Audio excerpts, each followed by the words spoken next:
To answer this question, kind of, but I don't think it's a bad thing, and I'm gonna use these three people as an example to explain why. So Jay-Z's Dirt Off Your Shoulder, Kanye West's Gold Digger, and Lil Wayne's Fireman were some of the hottest ringtones during the mid to late 2000s.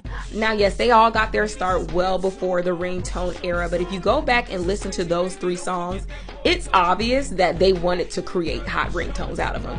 And they did. So with all of their talent and business know-how, they were following the trends too. So in saying that, if your music has legs to stand on and you can turn attention into fans, I don't think there's anything wrong with following a trend because they did. But my stitches are on. What do you guys think about this?